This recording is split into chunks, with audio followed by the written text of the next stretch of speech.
Hey, ladies and gentlemen, welcome to the Sports Newscast Report. My name is Jim Parsons. I'm here with thesportster.com. It is Wednesday, July 29th. Man, we're almost at the end of July already. So we got tons to cover in terms of WWE news. Not a lot for AEW, but there is Dynamite tonight.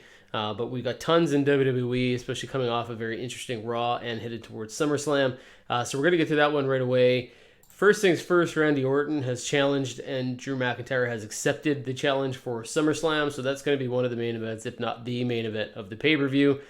Should be a very interesting match. Not sure if any stipulations are going to be added to this thing, but Randy Orton versus Drew McIntyre. And there's some buzz already that Randy Orton might be the surprise favorite in this one. I mean, I guess Drew McIntyre is the favorite, but that Randy Orton's got a really good shot of winning this and taking the title from McIntyre. So we'll see if there's any hints towards that as they lead into their match at SummerSlam. There's also some news that Nia Jax has been suspended or fined by WWE for her actions on Raw, hitting the official, kind of throwing the official around, which poses an interesting question. If Jax is going to be fined for that, why wasn't Bayley fined for grabbing the official shirt and putting it on and counting it through? I don't know. We won't get into that one. But Nia Jax and Shayna Baszler should have a feud here, and Jax is just going to have to pay a little bit of a fine first. There's also some talk that Aleister Black might be written off television. Not sure how accurate that is. If you watched Raw on Monday, his eye was pushing to the steps. Looks like there's going to be a feud there with Buddy Murphy, possibly for SummerSlam, but we're not really sure what that means, if they're going to write him off TV till then, or maybe the match will happen later. And there's also some buzz that maybe WWE isn't 100% sold on Aleister Black, and Vince McMahon specifically isn't sure that his character has the longevity that is needed to be a top star in the company. And that's a very interesting thought, considering they had such high hopes for him and he was so heavily a Paul Heyman advocate. Heyman loved him, just loved him. So it'll be interesting to see if Aleister Black gets that push going forward. The story is that Vince McMahon does actually really like Aleister Black, the guy, and just isn't 100% sure that the character is what's needed to really make it in WWE. Okay, SummerSlam. There's lots of interesting stories coming out about SummerSlam right now. The biggest one is that Vince McMahon and WWE want to do something very different for the show. Not sure what exactly that means, but the word and buzz is that they want to shoot it outside, that somewhere on a beach or some other property outside, but that no states at this point have really jumped on board to want to do that.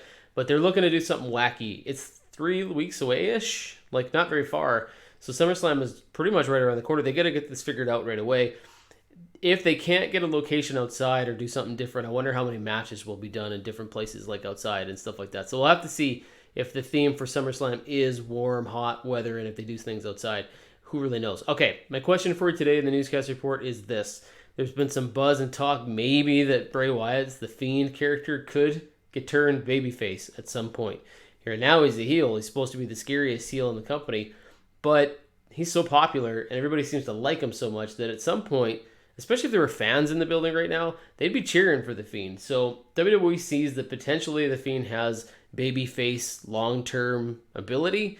What would you think? Put it in the comment section below. Let me know. Would you rather The Fiend be a babyface at some point right now, maybe way off in the future? Do you think that's a good idea? Should he stay a bad guy, a monster, a character that tortures people? What would you do? Kind of like Mankind became a babyface at some point, right? Is The Fiend got that in his future? Put in the comment section, let me know, what do you think? Is The Fiend a potential babyface champion or babyface star for WWE?